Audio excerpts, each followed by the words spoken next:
Assalamualaikum warahmatullahi wabarakatuh. Perkenalkan, nama saya Aurelia Belvanada Iksan Putri dari Program Studi Manajemen Sumber Daya Akuatik. Saya dengan NIM 514854 akan mempresentasikan dan juga menjelaskan mengenai sistem digesti dan juga sistem ekskresi dari moluska.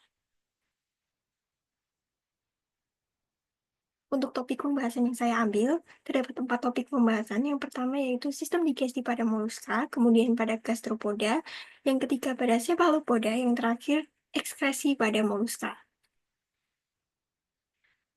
Baik, untuk gambar ini merupakan sistem pencernaan dari si moluska, di mana sistem pencernaan pada moluska terdiri dari usus depan atau foregut, kemudian ada usus tengah atau midgut, kemudian ada hindgut atau usus belakang.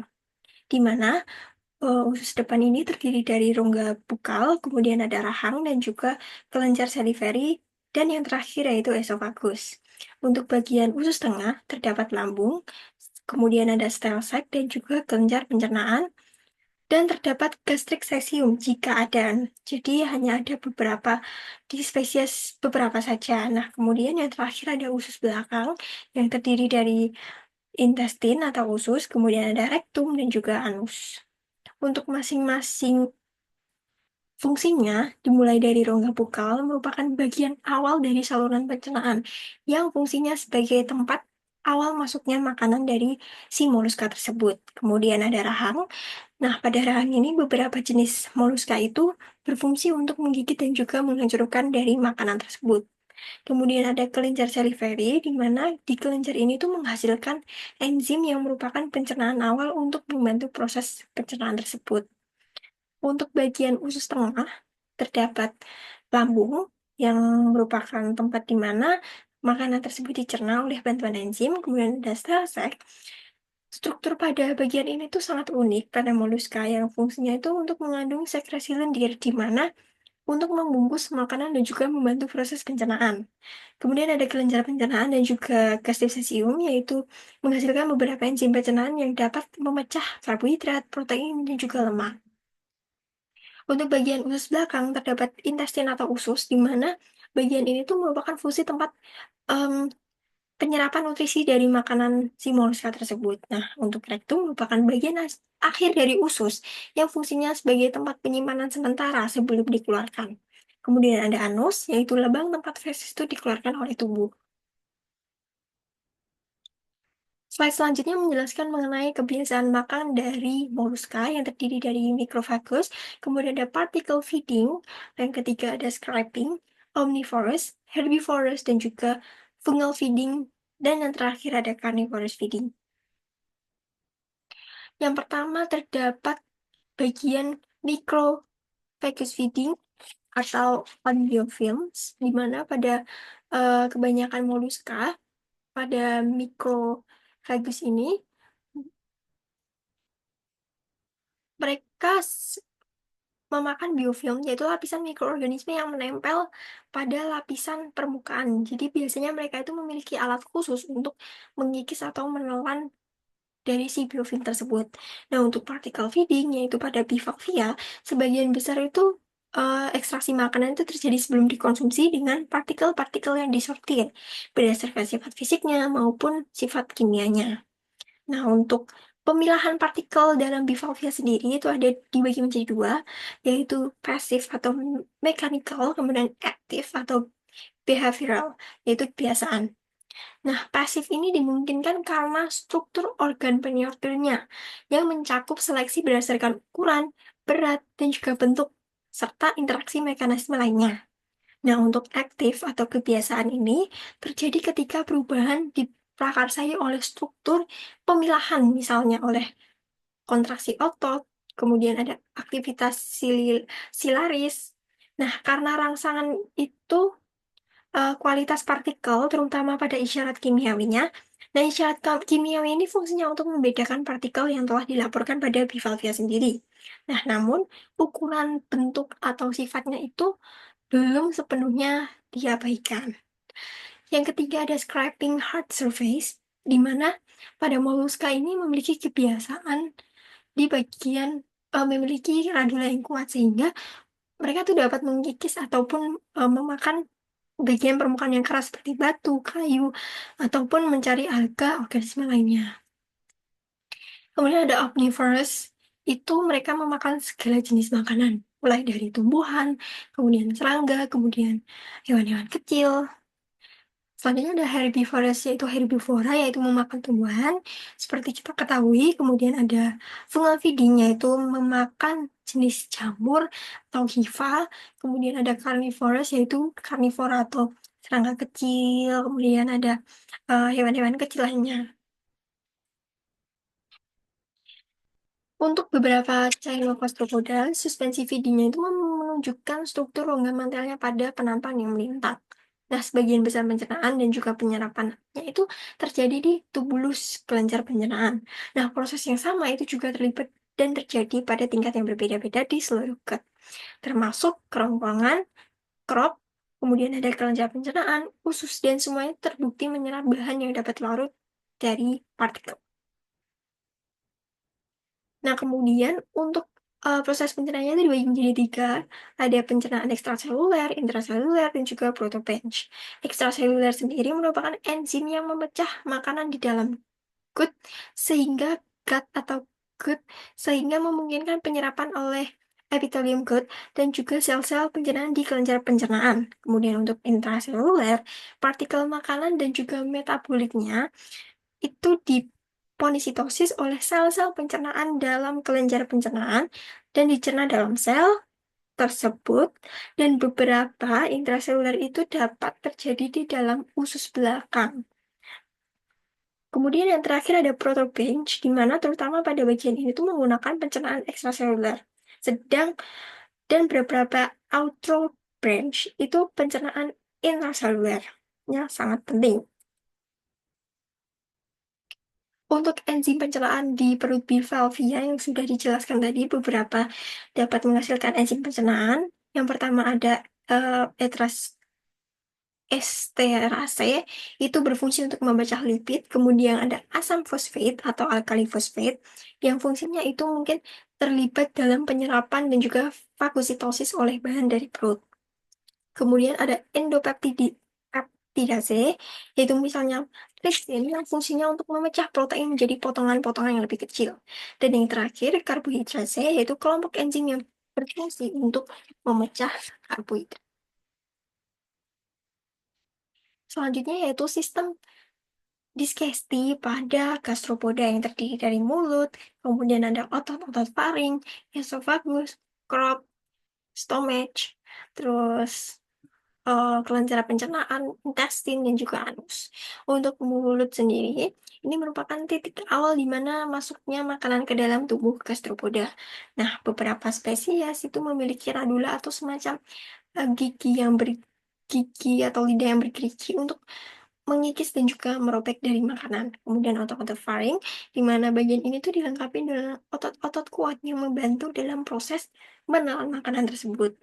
Nah, selain itu, radula tadi itu dapat membantu juga dalam menghancurkan proses uh, penyederhanaan makanan atau menghancurkan makanan. Kemudian ada esofagus, yaitu saluran penghubung antara mulut dan juga lambung. Kemudian ada crop, bagian yang fungsinya untuk menyimpan makanan sementara.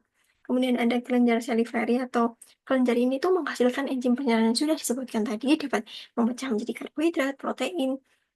Kemudian ada lambung, yang lambung ini merupakan makanan ini dicerna secara kimiawi oleh bantuan enzim dan juga kelenjar pencernaan.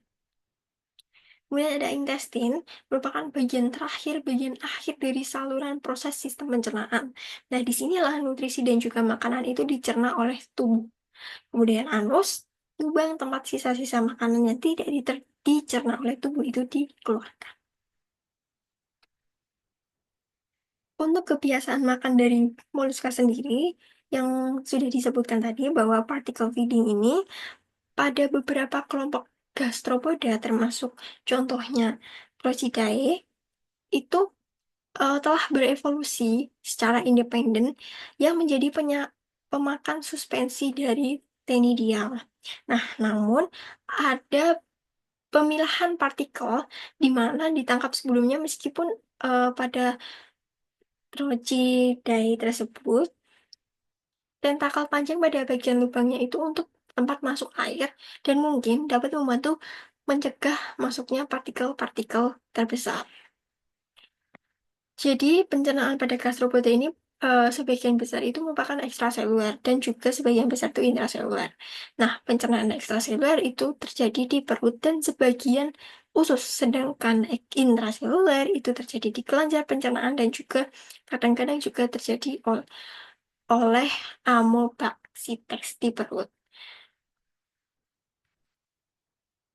Untuk gastropoda, yaitu dia melakukan simbiosis dengan bakteri. Nah, contohnya beberapa bakteri yaitu ada bakteri sulfit oxidizing bakteri, kemudian ada metana oxidizing bakteri, kemudian ada sulfit oxidizing bakteri, di mana mereka itu untuk bakteri sulfit tadi menempati lamela atau insang dari moluska tersebut. Kemudian ada sulfit itu memanfaatkan H2S dari bakteria, memanfaatkan H2S dari moluska tadi untuk sebagai sumber energi mereka, untuk menghasilkan bahan-bahan organik. Kemudian ada metana, yaitu memanfaatkan metan sebagai sumber energi dan menghasilkan bahan organik.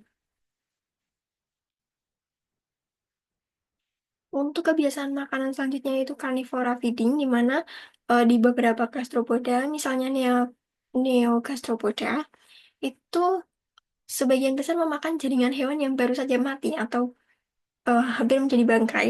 Nah, sebagian besar ini secara umum telah menjadi sumber makanan mereka yang tidak dapat diprediksi ya, dan jarang ditemukan.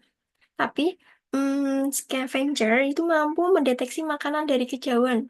Jadi mereka memiliki sifon inhalasi yang panjang dan sering bergerak dan juga ospadium yang dapat berkembang sangat baik. Nah, beberapa anggota moluska itu menggunakan racun untuk membius mangsa mereka. Nah, berikut merupakan penjelasan mengenai sistem pencernaan pada cephalopoda. Kemudian slide ini menggambarkan mengenai bagian mulut, faring, esofagus, lambung, crop, cesium, intestine, rectum, anus yang memiliki fungsi yang sama dengan lainnya. Pada cephalopoda itu memiliki dua kelenjar salivary. Nah, mereka memakan makanan krustasea, moluska, dan juga ikan. Kelenjar tinta dengan saluran yang berujung dekat anus. Jadi mereka memiliki kelenjar tinta yang berujung dekat anus. Nah, kelenjar tersebut itu dapat mengeluarkan cairan seperti tinta, sehingga air di sekitar itu dapat berubah menjadi hitam, dan untuk mereka melarikan diri dari mangsa, dari predator mereka. Untuk slide selanjutnya yaitu sistem ekskresi dari moluska, di mana sistem ekskresi itu memiliki peran utama dan juga fungsi dasar. Peran utamanya ini ada tiga. Yang pertama untuk membersihkan cairan tubuh dan sisa-sisa metabolisme. Kemudian untuk mempertahankan makromolekul dan juga air dalam tubuh mereka. Yang ketiga untuk mempertahankan tekanan osmotik. Nah, untuk menjalankan peran-peran tersebut, sel-sel itu membentuk sistem ekskresi moluska yang menjalankan tiga fungsi dasar ini. Yang pertama untuk penyaringan urin, kemudian pengangkatan produk limbah, dan reabsorpsi metabolit yang berguna. Untuk reabsorpsi sendiri, metabolisme protein ini akan menghasilkan limbah sulfur dan juga nitrogen. Nah, sulfur tadi diekskresikan dengan mudah dalam bentuk sulfur dioksida.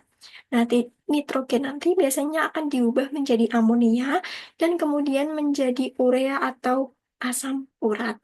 Sebagian besar hewan itu memiliki nitrogen sebagai salah satu produk utama seperti amonia, kemudian asam urat dan juga urea. Untuk metabolisme nitrogen tadi, pemanfaatan limbah nitrogen pada beberapa cephalopoda itu menyerap amonia untuk membantu mereka sebagai daya apung mereka.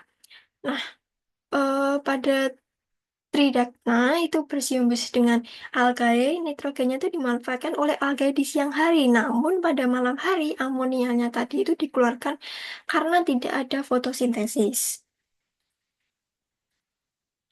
Untuk sistem ekskresi terdapat dua jenis organ ekskresi secara umum, yaitu epitel dan juga mesodermal. Mesodermal ini merupakan struktur tubular yang secara umum disebut sebagai ginjal atau nefridia. Nah, sebagian besar epitel itu terbatasi oleh aliran zat terlarut dalam air. Namun, beberapa epitel ini dikhususkan untuk transport zat terlarut secara aktif, misalnya ion, glukosa, amonia, dan juga urea. Bahkan, limbah seperti logam berat melalui organ-organ seperti insang, kulit, dan juga ginjal. Aktivitas ekskresi pada moluska ini terkadang dapat dilakukan oleh organ-organ di dalam tubuh selain epitel atau ginjal, seperti misalnya kelenjar pencernaan dan juga kelenjar anal pada beberapa neogastropoda.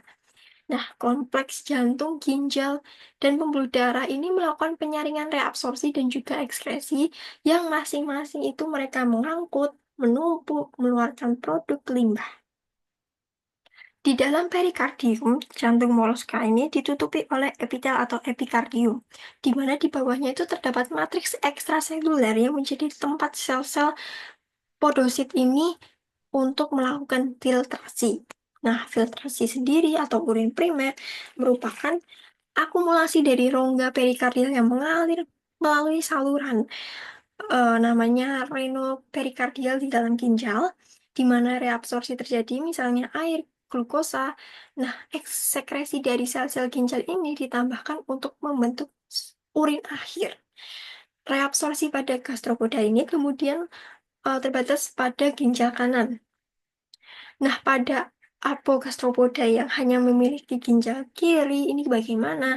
Nah, pada gastropoda ini mereka penyerapannya itu sebagian besar di kelenjar nefridial atau ekskresi tetap di ginjal. Nah, pada heterobranch, mereka itu melakukan penyerapan tidak terbatas pada bagian ginjal tertentu, dan sebagian besar ekskresi nitrogennya ini terjadi di kelenjar pencernaan. Ekskresi limbah nitrogen pada slide ini menjelaskan mengenai ekskresi amonia yang merupakan bagian paling sederhana, di mana bentuk ekskresi nitrogen yang khas pada hewan akuatik ini hasil dari amonia eh, sangat larut dan berat molekulnya itu rendah, kemudian mudah terdifusi sehingga mudah diekspresikan melintasi epitel, insang atau permukaan tubuhnya.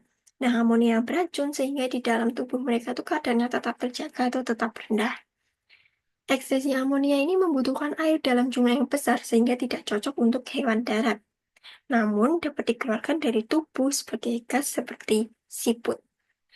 Amonia ini merupakan produk ekskresi utama pada moluska laut. Meskipun urea, asam urat, dan juga asam amin itu juga diekskresikan dalam jumlah kecil.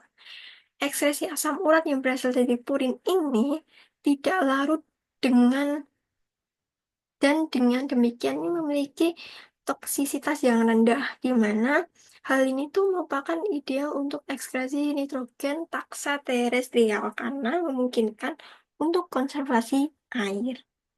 Kemudian ekskresi terutama pada urea namanya uroteli, termasuk pulmonate dan juga cyanogastrophoda. Amonia ini diubah menjadi urea melalui siklus urea yang melibatkan input energi dan juga enzim.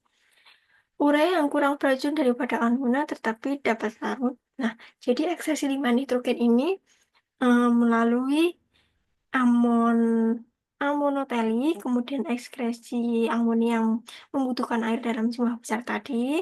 Kemudian amonia adalah produk ekskresi utama bagi moluska laut.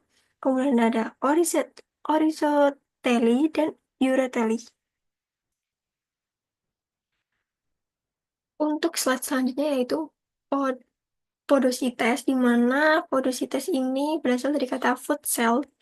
Sel epitel yang luar biasa bisa dikatakan aneh karena mendukung membran filtrasi tanpa menghalangi aliran filtrat. Setiap podosit itu berdiri di atas pedikel atau pencabang. Nah, maka disebut sebagai food process yang bertumbuh pada membran filtrasi. Di antara pedisel yang berdekatan dengan celah yang disebut sebagai celah filtrasi memungkinkan untuk aliran cairan filtrat. Podosit ini juga dapat dikelompokkan dalam beberapa struktur termasuk pericardial glands atau kelenjar perikardial atau juga dapat disebut sebagai kelenjar Keber. Pada bivalvia outerbench ini terletak dalam posisi anterdorsal ke rongga perikardial. Seperti itu. Jadi podositas ini berada di lamina basalis di jantung atau perikardium yang fungsinya sebagai filtrasi, di mana ruang-ruang dalam pedisalis ini dibagi lagi oleh diafragma yang memanjang dari sisi pedikel. Jaringan yang terbentuk pada kedua proses tersebut itu terletak di bawah dari si podosit dan juga meluas di atas lamina basal yang bersentuhan dengan darah. Nah, misalnya adalah aurosel.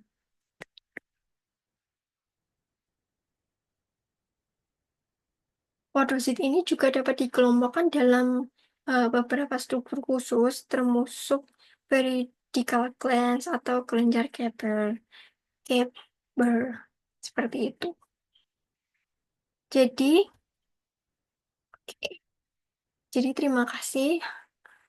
Sekian yang dapat saya sampaikan mengenai sistem digesti dan juga sistem ekskresi dari moluska. Apabila ada salah dan kurangnya kata, saya mohon maaf. Wassalamualaikum warahmatullahi wabarakatuh. Terima kasih.